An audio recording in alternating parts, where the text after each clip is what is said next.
Hare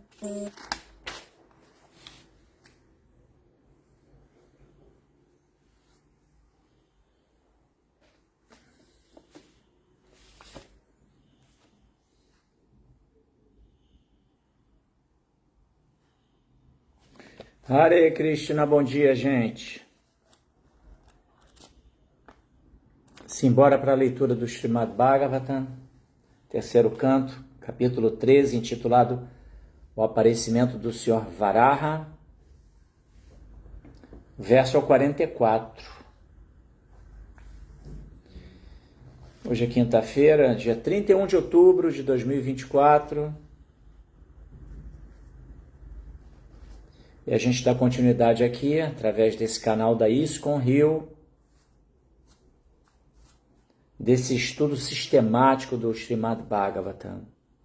Fala aí, Alexandre, bom dia para você também, Hare Krishna.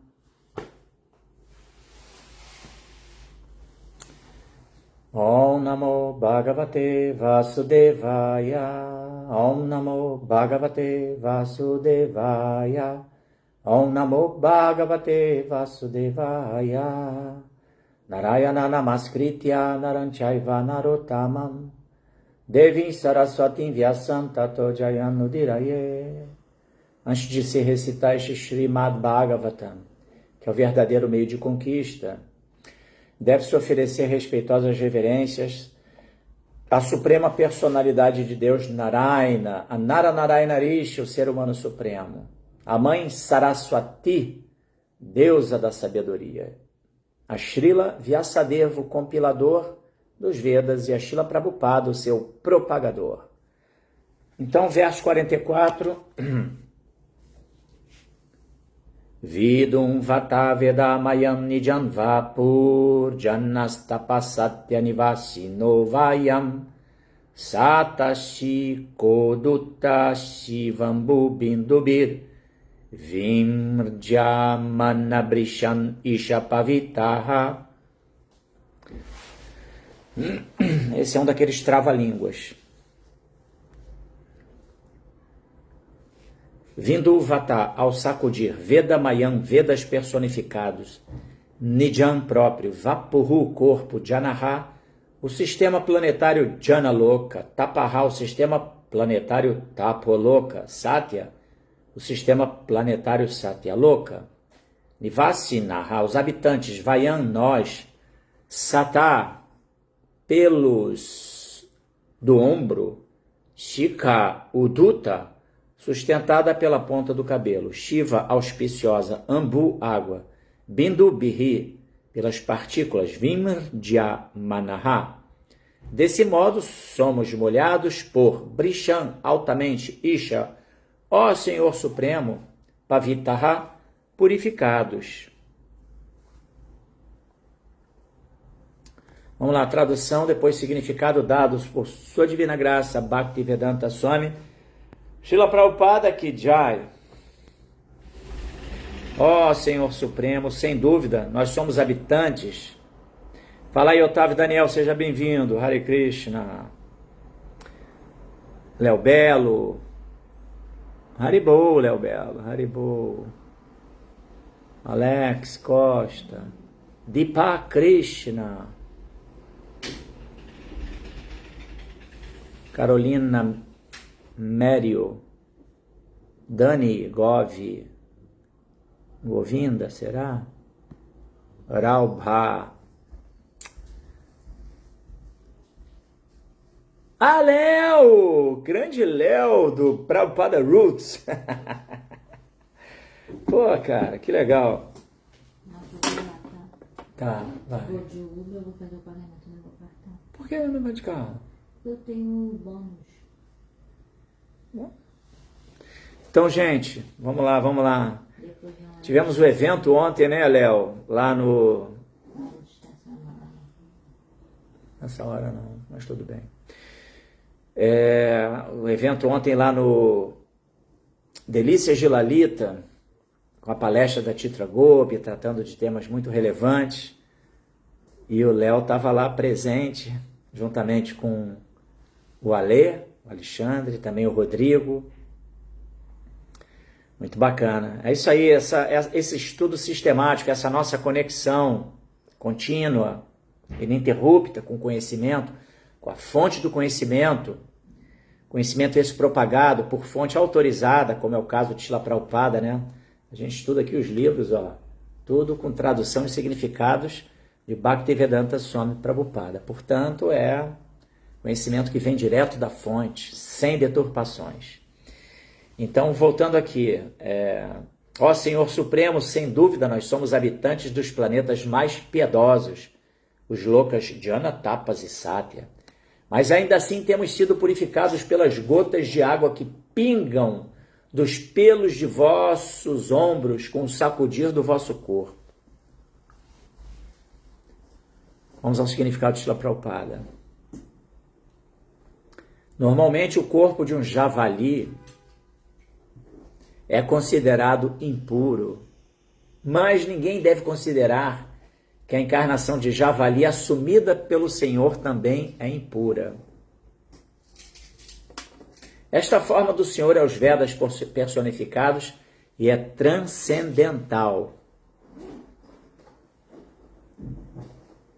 Os habitantes dos lokas Jana, Tapas e Satya são as pessoas mais piedosas que há no mundo material.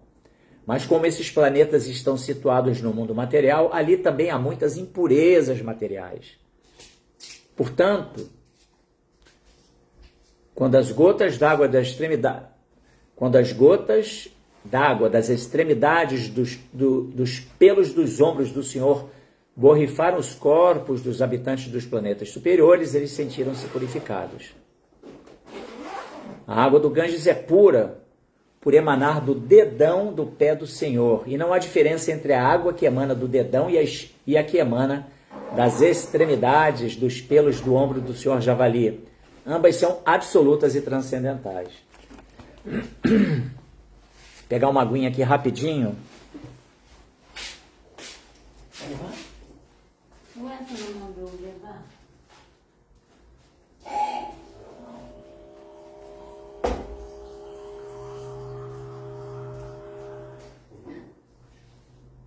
Se você esperar uns 40 minutinhos, eu vou junto. 40 minutos a gente tem que fazer uma.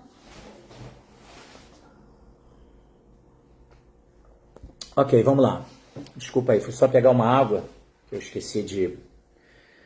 Om Agyanati Mirandasya Gyananjana Shalakaya Chakshurum Militanjana Tasmai Shri Gurave Namaha.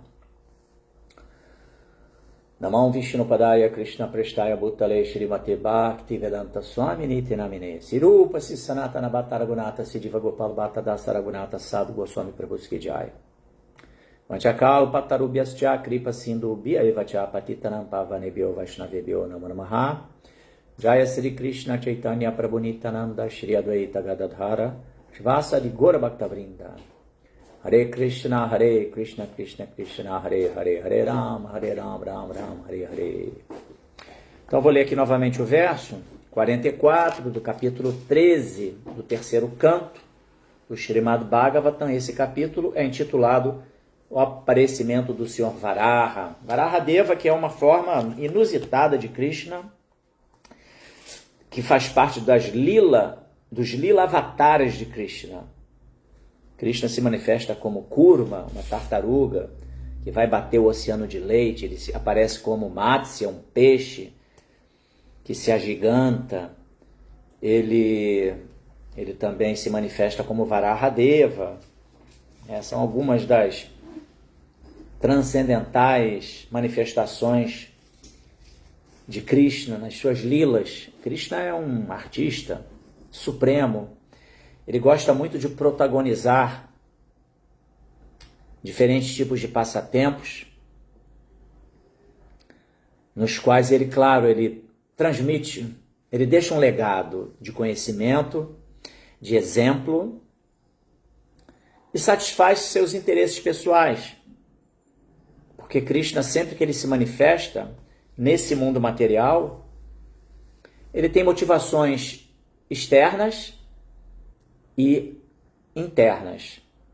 As motivações externas normalmente são restabelecimento do Dharma, botar o trem no trilho, socorrer a sociedade humana que está perdida, enfim, Jada Hridharmasya Glanir Bhavati Bharata Abhyutanan Adharmasya Tadatmanan Srijani Aham. Krishna fala, Srijani Aham, eu apareço. Quando que ele aparece? Jada Hridharmasya Glanir, de tempos em tempos, sempre que ocorre uma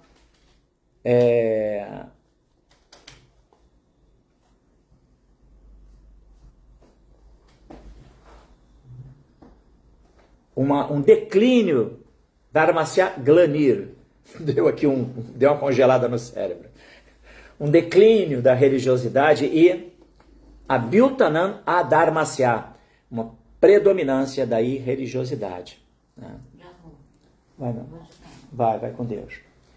Então, Jada, de tempos em tempos, ocorrendo um declínio, Dharmasya Glanir, declínio da religiosidade, e Abhyutanan Adharmasya, uma predominância da irreligiosidade. Então, Tadatmanan Srijani Aham, nesse momento, então, eu mesmo apareço. Ele pode aparecer ele mesmo, Krishna mesmo, e ele vem.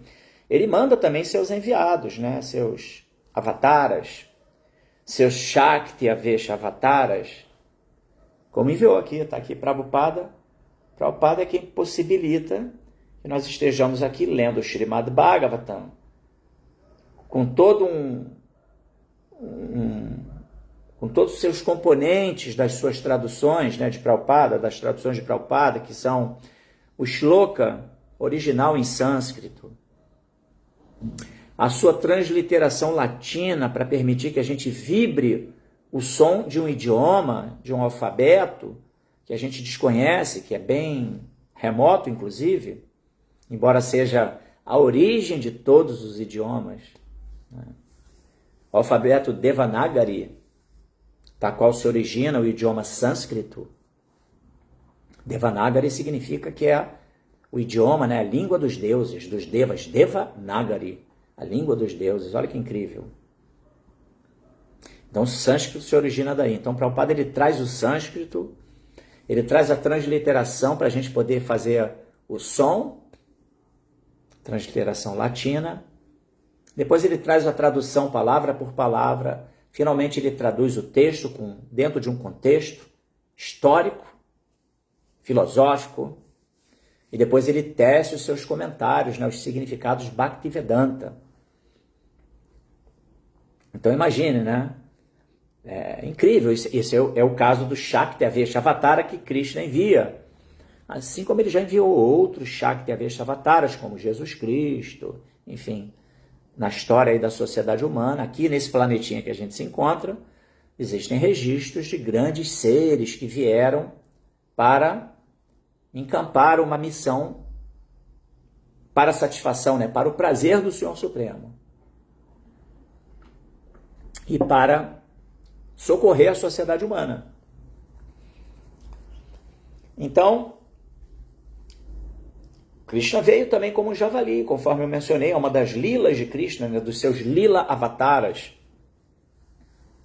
Ah, mas é demais. Como é que eu vou aceitar que Deus se manifesta na forma de um javali? Inclusive, Prabhupada menciona, eu não li nem a tradução do texto, né? Aliás, eu ia ler aqui o verso e acabou que eu adentrei já numa explanação, um lapso aqui meu hoje eu estou meio vata demais. Vamos lá. Vindo Vataveda Mayan Nijan Vapur Janastapa Satya Nivashino Vayam Satasi Koduta Sivam Bindubir Virjamana Brishan Isha Pavitaha. Oi Sundarang, bem-vinda. Marcos Hahnemann também, Hare Krishna. Thiago Martori, P. Cantera. Judia, Orlando Zacconi, querido Joala. Cláudia Proença. O Vega Caissara. Meu querido Diamantino, bom dia, irmão. Que legal. Então a tradução, ó Senhor Supremo, sem dúvida nós somos habitantes dos planetas mais piedosos, os lokas Jana, Tapas e Satya, mas ainda assim temos sido purificados pelas gotas de água que pingam dos pelos de vossos ombros com o sacudir de vosso corpo. Bom, antes de continuar na dinâmica que eu estava, eu vou adentrar aqui no outro tópico, tá? Olha que interessante, né? Sem dúvida nós somos habitantes dos planetas mais piedosos, os lokas Jana, Tapas e Satya. Isso aqui denota, isso é uma referência chástrica, né, das escrituras reveladas, de que existe muito aquele questionamento, né? Eu penso que só tem vida aqui na Terra. A própria ciência, é curioso isso, realmente muito curioso. A ciência, claro, existe já uma corrente científica que está expandindo a sua capacidade de compreensão das coisas e, claro, admitindo sobre a existência de vida em outras esferas, né? Em outros planos de existência, outros planetas, mesmo dentro desse universo que nós estamos inseridos, né? Porque, sem dúvida, é muito tolo supor que somente nesse pálido ponto de luz perdido na imensidão do cosmos, como retratou, né, essa reflexão de Carl Sagan, depois que ele pôde perceber, né, a foto que foi tirada da Voyager, ou não, eu não me lembro exatamente qual foi a espaçonave, que estava para voltar, né, para a atmosfera terrestre, e ela fez uma fotografia e tinha ali um pálido ponto de luz azul perdido na imensidão do cosmos, segundo Carl Sagan, que era exatamente esse planetinha que nós estamos habitando. Então, é muita presunção diante da imensidão do cosmos, até uma certa ingenuidade, se supor que somente aqui a vida se desenvolveu. A vida está em tudo, né? E de modo que aqui o Srimad Bhagavatam está exatamente confirmando isso, né? Falando sobre os habitantes de planetas superiores. E falando, inclusive, Prabhupada menciona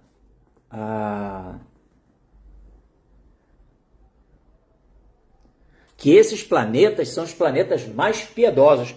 De acordo com os Vedas, existem os planos superiores, planos intermediários e planos inferiores. Segundo as escrituras, o nosso planetinha Terra, ele é um planeta intermediário. E por que intermediário? Porque é um local onde existe uma dualidade muito exacerbada de coisas belas, incríveis e outras muito degradadas. A gente se defronta o tempo todo com essa dualidade muito exacerbada. Mas esse é um ponto filosófico interessante, né? Isso permite que a gente expanda nossa capacidade de compreensão de que não há de se supor que somente nós, habitantes aqui, os seres humanos, habitantes do planeta Terra, tivemos a bênção da vida, né?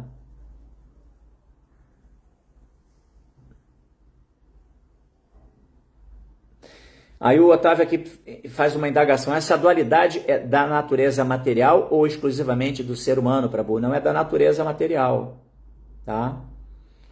E essa dualidade aqui, ela é muito, como eu falei, ela está num nível intermediário. Você tem as duas situações. Nos planos inferiores, as mazelas, os aspectos de degradação, eles são mais acentuados. E em contrapartida, nos planos superiores, ao contrário. Existe mais opulência, mais virtude, mais, digamos assim, o bem predomina.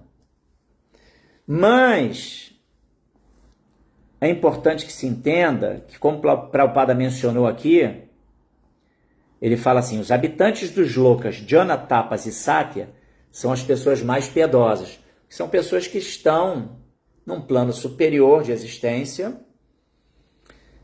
E isso impacta vários aspectos da existência dessas pessoas, desses seres.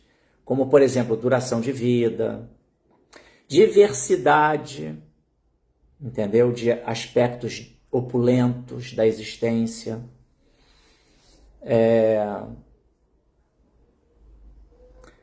Muita redução de mazelas físicas, mentais, não rola isso, entendeu? Porém, em todos esses planos de existência, quaisquer que sejam eles,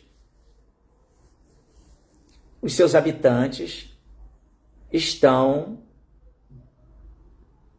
presos ao samsara, ao ciclo de nascimentos e morte, submetidos, né, a nascimento, velhice, doença e morte. Então, mas em cada plano, essa dualidade, ela se acentua, ela se expressa de uma forma mais ou menos efetiva, o bem e o mal, entendeu? É tudo assim, de acordo com o tipo de plano existencial, tá? Então, voltando ao ponto aqui, então a gente está falando, né? Quando a gente debate esses assuntos, a gente já começa a ter uma expansão da percepção das coisas como elas são, né? A gente sai dessa limitação de estar enxergando só aqui o que nós enxergamos com esses olhos materiais. A gente começa a entender, opa, tem muito mais coisa além. Tem até um ditado que fala, né, existe... como é que é mesmo? Existe muito mais coisas, não é conhecimento não, é entre o céu e a terra do que a minha vã filosofia pode conceber, né? Então, mesmo se nós nos focarmos na compreensão do mundo material, dos universos materiais, dos multiversos, que isso já é uma expressão que se encontra em voga, exatamente que remete à compreensão da existência de muitos universos, o que é corroborado pelo Śrīmad Bhagavatam, que fala assim, que dos poros de Mahavishnu emanam bilhões de universos, imagine, né? Então, indo por essa linha de compreensão, né, a gente expandindo a nossa capacidade de compreensão das coisas, o misticismo que está por trás de tudo, aquela pessoa que fala assim, não, peraí, como assim? Deus se manifestando como um javali? Não é um javali qualquer. É uma manifestação divina. Deus pode tudo. A gente não pode duvidar das potencialidades de Deus, porque Ele pode tudo. Tudo que remete exatamente o quê? No caso dos seus lila avataras, proteção dos seres habitantes, dos planetas materiais. Como eu mencionei, né? Jada, Hridharmasya, Glanir, Bhavati, Bharata. Abhyutananda Dharmasya, Tadatmanan Sirijamyaham. Ele vem, ele aparece, porque está acontecendo um distúrbio cósmico de grandes proporções, além ali digamos assim, da aceitação do karma, né? Então ele próprio vem e, não, vamos tentar ajudar ali essas pessoas. E assim foi nessa manifestação de Varahadeva, combatendo o nocivo Hiranyaksha, um grande demônio, irmão de Hiranyakashipu, um demônio poderosíssimo, né, que estava sacudindo todo o universo, estremecendo o universo. Bom, a história de Hiranyakashipu, talvez nem todos que estão acompanhando conhecem, mas ele tinha um irmão mais novo, Hiranyaksha, que era muito devotado ao seu irmão mais velho, Hiranyakashipu, e que transitando aí pelos universos, ele estava também gerando muitos danos e tudo mais, afundando assim o planeta. Sanatana Dharma, seja bem-vindo. Hare Krishna, minhas reverências. Um prazer tê-lo aqui conosco. E aí então Varahadeva aparece, né, um javali com aquele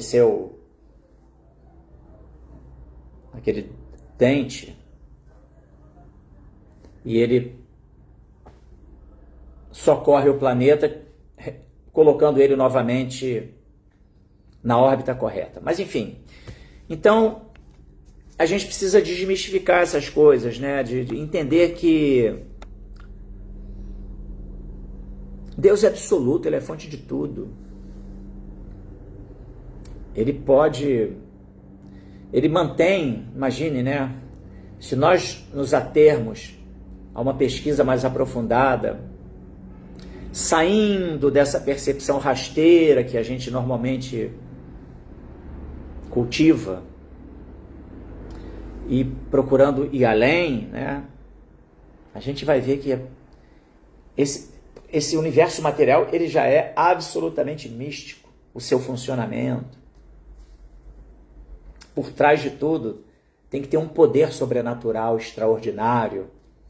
E esse poder extraordinário se chama Krishna, a verdade absoluta, fonte energética de tudo que existe, também conhecido como Alá, aquele que deve ser desvendado, conhecido por outras culturas como Jeová, o Todo-Poderoso, também conhecido como Buda, o Iluminado. Enfim, são vários nomes que adjetivam as ilimitadas qualidades de Deus. Segundo os Shastras, os Vedas, a maneira mais, assim, o nome que mais se adequa é Krishna, o todo atrativo. Isso quer dizer Krishna, né? O todo atrativo. Então, Deus é inconcebível, ilimitado, ele é de uma plataforma do absoluto. Ele é não nascido, mas ele é a fonte de tudo, entendeu? Então, a gente precisa ir além dessa percepção grosseira das coisas, que a gente vai entender que não, realmente, há de se conceber que Deus, se Ele cria todo esse mundo material, imagine, né, que é só uma parte, é 1/3 da criação. 1/3 da criação são os universos materiais. Aliás, 1/4, desculpe. Os outros 3/4, tá? É o plano do absoluto. Isso assim para dar uma dimensão de tamanho, entendeu? Né? Então por aí a gente vê que nós somos minoria, o universo material, o multiverso material, ele é uma parte menor da totalidade da existência. Então tudo isso permite que a gente, peraí, realmente.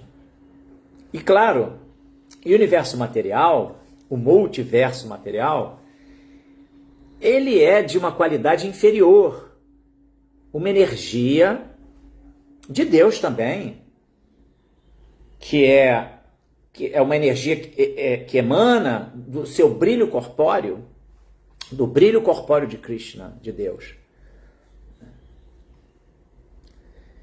E mais é de uma qualidade inferior. A natureza material é de uma qualidade inferior, até porque tudo apodrece, tudo está submetido à ação do tempo, tudo se degenera. Então a gente, é verdade. No plano material existe a degeneração das coisas, o fator tempo que atua. O tempo ele é eterno. Porém, quando ele adentra no mundo material, né, tem aqui o capítulo que a gente estudou há pouco, que é o cálculo do tempo a partir do átomo, da partícula do átomo. Quando ele adentra o plano material, é filtrado, digamos assim, pelos átomos, aí então ele passa a se manifestar com base numa percepção sensorial de passado, presente e futuro. Mas o tempo é eterno. Imagine, né? Então, ou seja, existe o plano material de uma qualidade inferior, existe o plano do absoluto, o plano eterno, que esse sim é moldurado por Yoga Maya, que é a energia suprema de Krishna. Esse sim de qualidade divina, embora também o mundo material, Krishna fala, né? Daivi Yesha Gunamai Mama Maya Durataya. Ele se refere a esse plano de existência material, que é constituído dos 3 modos da natureza material, né? Gunamai. Daivi, ele fala, é minha energia também divina. E Mama Maya Durataya. É minha Maya, minha energia. E ela é Durataya, é muito difícil de ser suplantada. Mas, claro, através do conhecimento filosófico, a gente vai entender, por essas evidências todas que eu já mencionei, o que é material é inferior em relação, obviamente, ao que é espiritual, né? O nosso corpo material, submetido à ação do tempo, nós vamos ter que em algum momento abandoná-lo. Ele dá seus defeitos, porém a alma, que é o ser, o Atma, Diva Atma, Diva Bhuta, que está habitando o corpo, que é a nossa identidade real, essa é de natureza espiritual superior, entendeu? E que não perece com o perecimento do corpo. Então essas evidências todas fazem com que a gente possa compreender, não, peraí, o que vem de Deus é puro, é maravilhoso, é inconcebível, é ilimitado. Então, por isso, a gente tem que se desfazer de qualquer preconceito, de uma percepção obtusa de, não, Deus não pode isso, Deus pode isso. Não, Deus pode tudo. Deus pode tudo. Então, esses Lila Avataras de Krishna são curiosos, claro, muito curiosos, mas são manifestações divinas de Krishna socorrendo a sociedade humana de alguma maneira, ok? Então, e aí vem a questão que fala das gotas, porque o javali, esse Varahadeva, ele surge da narina do Senhor Brahma e era do tamanho do polegar aqui, metade da cabeça do polegar assim, ó, só esse pedacinho aqui para cima. E depois ele se torna grandioso, enorme, se expande de uma forma inconcebível. E aí os semideuses ficam atônitos, fica todo mundo, o próprio Senhor Brahma fica ali completamente perplexo. Então isso demonstra essa virtude absolutamente incomum de Varahadeva, naturalmente, por se tratar de uma manifestação divina do Senhor Supremo, ok? E aí, Varahadeva, ele, nos seus movimentos, gotas de água, como fala aqui, são borrifadas do seu corpo, dos pelos do seu corpo. Os Vedas sempre têm uma linguagem bastante poética, várias coisas assim que são interessantes, essa maneira de expressar o conhecimento. Algo que a gente vê também, por exemplo, na Bíblia, né? Tem uma linguagem metafórica, tem coisas assim também que são nesse viés assim de um pouco enigmático até, mas a gente sempre vai conseguir, através da pesquisa, dos significados de Prabhupada, entender o sentido dessas coisas, né? Então está falando aqui que os habitantes dos planetas superiores se sentiram purificados quando a água do corpo transcendental de Varahadeva borrifou neles, né? E claro, tudo que está ligado a Deus é de natureza pura. Existe até essa contradição que o Prabhupada menciona no início do seu significado, né? De que, poxa, normalmente quando se trata de um javali, que é uma espécie de um porco, né? Os porcos são animais que são sujos, né? Até comem excremento. Mas, claro, não estamos falando aqui de um porco qualquer, de um javali qualquer, nós estamos falando de uma manifestação divina de Krishna. E aí, Prabhupada, né, nessa questão que envolve o borrifamento de água do pelo do corpo, quando Varahadeva se sacode, que é o que está sendo retratado aqui, então Prabhupada faz uma conexão com a água do Ganges. E ele fala, a água do Ganges é pura por emanar do dedão do pé do Senhor.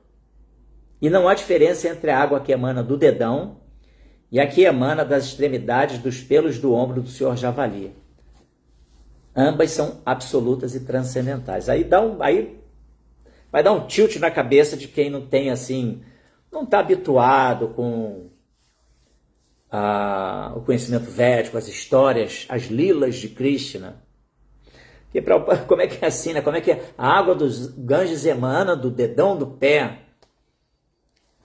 Aí nós estamos falando do passatempo de Vamanadeva. Uma outra manifestação de Krishna, como um menino anão, na qual ele vai ter, ele oferece um darshana para Bali Maharaja. Bali Maharaja, que é o neto de Prahlada Maharaja. Prahlada Maharaja, você que está acompanhando aqui essa leitura de hoje, essa é a minha explanação, filho de Hiranyakashipu. Hiranyakashipu, irmão mais velho de Hiranyaksha. Hiranyaksha, claro, o irmão mais novo de Hiranyakashipu, que estava atormentando o universo e que precipitou o aparecimento de Varahadeva. Ok? Fazer essa conexão, né? As histórias védicas, tudo muito vai se desdobrando, uma coisa está atrelada à outra. Não é fácil, não. Mas, enfim, e aí, Bali Maharaja, um menino anão, aliás, Bali Maharaja, à época, ele também de uma linha de demônios, né? Família de demônios, mas devotos. Porque, por exemplo, ele é neto de Prahlada Maharaja. Prahlada Maharaja é o devoto entre os demônios. Porque ele era filho de Hiranyakashipu, um baita de um demônio, mas absolutamente devotado a Krishna. E foi até essa sua devoção que fez com que Hiranyakashipu, seu próprio pai, pessoalmente tentasse matá-lo várias vezes, mas ele sempre foi protegido por Krishna, diretamente por Krishna. E aí, caramba, já daqui a pouco eu vou até me perder nesse monte de histórias, né? Mas então Bali Maharaja era um devoto também, mas de uma linha de família de demônios. E ele já tinha conquistado até os céus. E o guru dos demônios é Sukracharya. E Sukracharya, um guru assim, não um guru na verdadeira acepção da palavra, né? Um pouco manipulador e tal. E aí, quando ele viu que apareceu Vamanadeva, um menino anão, surgiu e foi pedir um pedaço de terra para Bali Maharaja. Sukracharya imediatamente orientou o seu discípulo, Bali Maharaja, olha, não, cuidado, não faça isso, ele vai te iludir, ele vai te enganar, não confie nesse menino anão. Porque Sukracharya já estava sabendo que se tratava de uma manifestação de Vishnu, tá? Que é Krishna, né? Krishna que se manifesta no mundo material, tá? É Deus trabalhando. Vishnu é o Deus no escritório. Krishna é Deus de férias, tá? Então, as manifestações de Krishna nesse mundo material, elas vêm a partir de Vishnu. E aí, mas Bali Maharaja, apesar dos alertas de Sukracharya, ele era piedoso, né? embora fosse de uma família de demônios, mas ele era um devoto também entre demônios. Demônios, a gente sabe, né, gente, é uma denominação que se refere a pessoas materialistas, tá? O conceito de demônio dos Vedas é diferente desse conceito que nós temos aqui no Ocidente. Não é o demônio, aquele demôniozão de um rabo pontiagudo que tem chifre, que tem um tridente na mão, esse estereótipo do demônio assim. Embora, claro, a natureza demoníaca possa conduzir seres a adotarem condutas bem de acordo com um aspecto demoníaco mais denso, mais pesado, como esse que eu citei, né? Mas, e aí então, voltando ao ponto, né? Bali Maharaj não ouviu Sukracharya e falou, não, eu vou sim. Ele pediu 3 passos de terra. Bali Maharaj recebeu o pedido de Vamanadeva que ele queria 3 passos de terra. E imagine, um anão, né? 3 passos de um anão é um pedaço pequeno de uma dimensão pequena, não é verdade? Mas não era um anão qualquer, né? Era Vamanadeva. E aí ele acabou que concedeu, né? Piedoso como era, Bali Maharaj, ok. Aí o primeiro passo cobriu todo o universo, o segundo tocou lá na fronteira dos universos e, pum, o dedão do pé de Vamanadeva gerou o surgimento do Ganges. Essa é a história que está aqui no Srimad Bhagavatam. E tem aqui uma citação sobre isso, que está no 5º canto, tá? No capítulo 17, a descida do rio Ganges, quer dizer, o surgimento do rio Ganges. Por isso, gente, que as pessoas não entendem a natureza do Ganges. Por exemplo, a gente vê aí documentários nesses canais Discovery Channel, History Channel, falando sobre o Ganges, totalmente contaminado, mas que os indianos lá estão se banhando no Ganges. O Ganges, ele é de uma natureza distinta de uma natureza qualquer. Voltando lá ao verso da leitura, o verso de hoje, tá? Não há diferença... Não, peraí. Só um minutinho. Exatamente, que está falando que tudo que emana de Deus é absolutamente puro, está na plataforma do absoluto e é purificante. Então essa água, a água do Ganges, por ela ter sido originada, né, desse momento em que a unha do dedão de Vamanadeva, que eu vou ler aqui agora, né, no capítulo 17 do 5º canto, que faz essa referência, eu acho interessante. Então, essa água ela é pura, ela vem de um plano superior, entendeu? Então fala assim, Shukadeva Goswami disse, meu querido rei, o senhor Vishnu, o desfrutador de todos os sacrifícios, apareceu como Vamanadeva na arena de sacrifício de Bali Maharaja. Depois estendeu o pé esquerdo até o fim do universo, em cuja cobertura ele perfurou um orifício com a unha de seu dedão. Através desse orifício, claro, tudo isso, gente. Bhaktivinoda Thakur, indagado sobre as histórias dos Vedas, vem cá, é tudo real e tem mito, como é que é, alegorias? Ele fala, não, existem alegorias, tá? Eu não estou aqui dizendo do que é alegoria e o que não é alegoria, tá? Mas Bhaktivinoda Thakur se refere a algumas alegorias contidas nos Vedas, as histórias, né? Histórias que são contadas, mas que o importante de tudo é o conhecimento ali impresso, em cada um desses contos, dessas histórias, enfim. Dessas histórias ou dessas histórias. Esse é o ponto principal, né? O ponto crucial, o cerne de tudo, é o conhecimento que é propagado através dessas histórias. Tá? Então, depois estendeu o pé esquerdo até o fim do universo, em cuja cobertura ele perfurou um orifício com a unha de seu dedão. Através desse orifício, sob a forma do rio Ganges, a água pura do oceano causal penetrou neste universo. Após lavar os pés de lótus do Senhor, que estão cobertos de pó avermelhado, a água do Ganges adquiriu uma cor belamente rósea. Interessante que o Ganges, a água do Ganges, ela tem uma coloração roseada realmente, entendeu?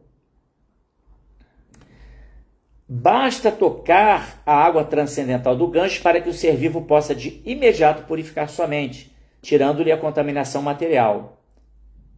Não obstante, as águas do rio continuam puras, porque antes de descer a este universo, o Ganges toca diretamente os pés de lótus do Senhor, e ele é conhecido como Vishnupadi. Depois ele recebe outros nomes, como Janavi e Bhagirati, nomes do Ganges, tá? Após 1000 milênios, a água do Ganges desce a Dhruva-loka, o planeta mais elevado deste universo. Portanto, todos os sábios e acadêmicos eruditos apregoam que Dhruva-loka é Vishnupada, situado aos pés de lótus do Senhor Vishnu. E aí no significado, Prabhupada fala sobre as glórias do Ganges. Mas a questão que eu estou falando tudo isso é porque Prabhupada cita, né, a questão do Ganges, a água pura do Ganges, fazendo uma correlação com a água pura que é borrifada nos habitantes dos planetas superiores, quando o senhor Javali, o senhor Varahadeva, ele se sacode todo, e aquela água é purificante, é uma água abençoada. E é interessante que esse rito da utilização de água pura, né, purificação através da água, é um rito comum de várias linhas espiritualistas. Na Igreja Católica tem isso, enfim, em outros rituais também de outras linhas espiritualistas, você tem um elemento água como um elemento purificante. Claro, a água por si só, além naturalmente de matar a sede e tudo mais, é usada para o asseio corpóreo, ela já tem essa conotação como elemento de limpeza. E a gente sabe que a água é um dos elementos, dos 5 elementos grosseiros: terra, água, fogo, ar, éter. Não é verdade? Que fazem parte de tudo que é material. Então, é interessante essa conexão das coisas, né? Mas, enfim, eu acho que é o que basta, né, para hoje, gente. Tá bom?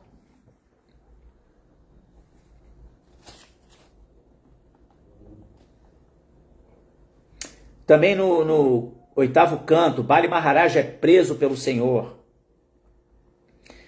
Tem um verso que fala: ó rei, a água do Kamandalo do Senhor Brahma lavou os pés de lótus do Senhor Vamanadeva, que é conhecido como Urukrama, aquele cujas atividades são maravilhosas. Assim, aquela água tornou-se tão pura que se transformou na água do Ganges, que saiu descendo do céu, e tal qual a imaculada fama da personalidade de Deus serviu para purificar os 3 mundos. E olha, tem uma história aqui bacana, história, né, um fato científico que foi verificado pela NASA, porque nós temos aqui nos Vedas a informação de que existe água na Via Láctea, né? E isso sempre gerou um questionamento, né? E a NASA descobriu que existem volumes absurdos de água na Via Láctea, porém na forma gasosa, entendeu? E é exatamente o que o Bhagavatam está falando, que é essa água que vem de planos superiores e que desce na forma da água que vai abastecer o rio Ganges. A fonte do Ganges é muito mística também, né? Eu ainda não fui, não visitei Gangotri, que é lá no topo, uma região muito elevada do Everest, ali no entorno do Everest, né, na verdade, onde surge ali a água do Ganges, e que vai descendo, né, enfim, Mas é isso, gente. Então, é o que tem para hoje. Hare Krishna, Srila Prabhupada Ki Jai. Vamos lá, temos aqui uns comentários. Marcos Hahnemann: certa feita ganhei 2 litros d'água do rio Ganges, mas não tive fé nem coragem suficiente para desfrutá-la. Então, Marcos, você pode botar um pouquinho assim na mão e só gotejar na boca. Quando eu estive na Índia, às vezes que eu estive na Índia, eu sempre, cruzando o Ganges, eu tocava a água e fazia assim, ó, jogava umas gotas. Mas ela pode ser utilizada também para outras bênçãos, né? Para você jogar algumas gotinhas na cabeça, entendeu? Para você compartilhar com outras pessoas. Não é necessariamente beber um copo de água do rio Ganges, entendeu? Não é essa a ideia, tá? Então você pode ter coragem, tá? Não precisa beber um golão de água. Você borrifa um pouquinho e aí você obtém aí os benefícios da água do Ganges, tá bom? Eu tenho aqui em casa também. Eu tenho aqui em casa água do Ganges, água de 108 rios sagrados da Índia, inclusive também uma garrafinha com água de 108 rios sagrados. Isso aí foi uma peregrinação que foi feita pelos devotos da ISKCON por ocasião do centenário de Srila Prabhupada, se eu não me engano. E aí fizeram esse yagya, né, esse sacrifício, coletaram águas e muita gente obteve, enfim, uma quantidade dessa coleta de águas de 108 rios sagrados. E o Marcos Hahnemann fala aqui: o que a água não limpa, o fogo purifica. Bem verdade, não tenha dúvida. Jai Srila Prabhupada. E aqui o Otávio fala: o que os cientistas descobrem, ele coloca entre aspas, me faz lembrar dos Mayavadis, ou seja, especulam incansavelmente até encontrarem o que Krishna criou. É bem por aí mesmo, né? É bem por aí. Por exemplo, eu vi um post agora recentemente, que eu até postei ele no grupo que eu tenho aqui na minha casa de estudos, o Prabhupada Roots. Até o Léo estava participando aqui desse encontro de hoje, não sei se ele ainda está conectado. Ah, o Alexandre está aqui, Hare Krishna, grande Alê. Então, eu postei lá nesse nosso grupo um vídeo de que apresenta o momento da fecundação. Um estudo que foi feito, né? Porque nós temos aquele debate hoje que está em voga, né? Sobre a questão do aborto. Os Vedas condenam qualquer tipo de prática de aborto. E aí tem várias considerações materiais para poder ver se convalida. Obviamente, a opção por esse tipo de prática, ela é muito particular, peculiar. Mas à luz do conhecimento do absoluto, do karma, né, da lei do karma, de tudo mais, a ideia não é de repressão, é apenas de esclarecer que não é benéfico para ninguém a prática do aborto, tá? A pessoa que o pratica, ela está incorrendo numa atividade que é a interrupção de um ciclo de existência, que é Deus que, de forma mística, propicia, né? Ninguém tem controle sobre isso, não é verdade? Mesmo às vezes um casal que está querendo muito ter um filho, às vezes não consegue, né? Ou seja, e às vezes quem não quer fecunda do nada, quer dizer, do nada, claro que não é do nada, né? Obviamente que não, mas enfim, sem ter o desejo. O que eu estou querendo dizer é exatamente isso aqui: por trás de toda concepção de vida está ali o controle do Senhor Supremo. Então esse debate é um debate que está muito em voga. Os materialistas advogam que não, porque o embrião ele só vai ter ali, o ser só pode se considerar a existência de um ser a partir de não sei quantas semanas, quando o embrião já está numa determinada fase, parará e tal. Não é isso que os Vedas falam, não. Os Vedas falam que imediatamente fecundou,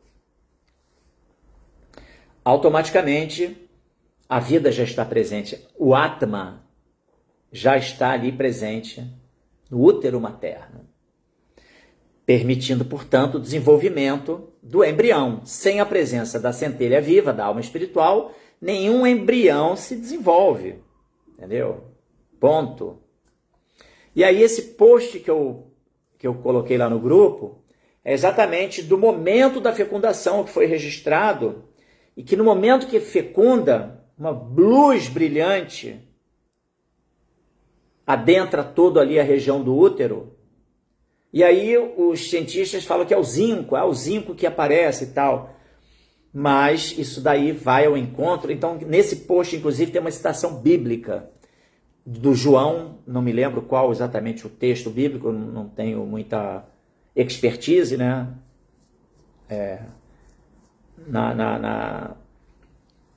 Nas citações bíblicas, mas faz uma referência de uma citação bíblica e que vai ao encontro do que os Vedas falam, né? Que na verdade a alma é luz, ela irradia luz porque ela é uma centelha viva, parte integrante de Deus, entende? E aí confirmando exatamente que aquela luz é exatamente o momento que a alma já penetrou o útero, já fecundou o óvulo, e consequentemente a vida já se inicia a partir dali, tá? Então isso combate qualquer tipo de argumentação quanto a não se conceber ainda a vida até determinado período. Não, tudo que nasce, cresce, permanece durante um período, cria subprodutos, definha e morre, isso só pode acontecer, esses 6 estágios da existência, em razão da presença da alma, a centelha viva que já está ali presente. Então, é isso, tá? E sim, Otávio, complementando aqui a sua fala, né? É isso, né? Eu fiz essa colocação devido exatamente a uma evidência científica, como você bem mencionou, né? O que os cientistas descobrem, tá, entre aspas, me faz lembrar dos Mayavadis, ou seja, especulam incansavelmente até encontrarem o que Krishna criou. Então a ciência hoje já está lá, evidenciou que a vida está presente ali no momento da fecundação. Acabou.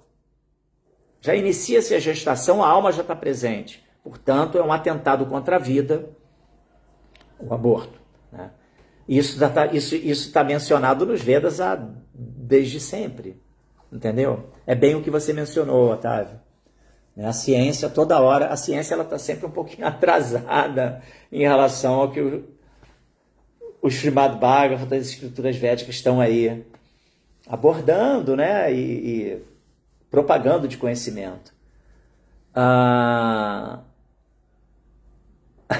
O Otávio falou aqui, só de usarem a mesma toalha de banho o casal já fecunda. Tem de tudo, né? Tem explicação para tudo. Aí é mais místico ainda, hein? É o Espírito Santo mesmo, né? O conceito do Espírito Santo. Marcos Hahnemann, Gora Premananda e Haribol, todas as glórias, Shila Prabhupada, obrigado Mahaprabhu. Ai, meu querido, que Krishna te abençoe, Marcos Hahnemann também. Hare Krishna, muito obrigado. E aqui no nosso Veg Doris, a Doris aqui presente com a gente, mandou um Haribol também, Doris, obrigado por sua participação. Vladimir Reis Lopes, Hare Krishna. Mais algum comentário? Tiago Martori, Haribol. O Otávio aqui também está partindo, deixa eu ver aqui o que ele falou mais. Haribol! Obrigado você por participar, Otávio, muito bom você sempre trazendo também elementos que são muito importantes, que agregam muito, né? Ajudam ao discorrer aqui da leitura e da explanação. Muito bom, muito obrigado por sua participação, obrigado a todos vocês que participaram aqui no nosso Instagram, no comments, uma pena, no Facebook o pessoal mandou ver, ok, não se trata de uma disputa, nada a ver, não é isso que eu estou falando, mas é bom quando vocês... sim, o Ginter Rames, feliz Deepavali, é o Diwali, que é aquele festival das lâmpadas, né, das luminárias, que precede a conquista do Sr. Ramachandra, não é isso? Que está sendo observada, então, Diwali, um feliz Diwali para todos. Ok? Vou ficando por aqui. Hoje é quinta, não é sexta? Normalmente eu faço a leitura na sexta. Paravyoma Prabhu pediu para eu fazer hoje, porque ele ia fazer a leitura, mas teve um problema. Então eu estou aqui. Amanhã teremos Loka Sakshi, hein? Baita palestrante, imperdível. Continuem conectados sempre às 8 da manhã aqui na ISKCON Rio. E domingo aparece lá, você que é do Rio de Janeiro, vai lá no templo, nos visite. Os festivais são sempre muito incríveis, tá bom? Então, acho que eu posso ficar por aqui. Hare Krishna, bom final de semana para todos, boa continuidade de semana até amanhã e bom final de semana na sequência para vocês, tá bom? Quem chegou depois, tá gravado aí, vai ficar gravado aí tanto no Face quanto no Instagram, tá bom? Hare Krishna.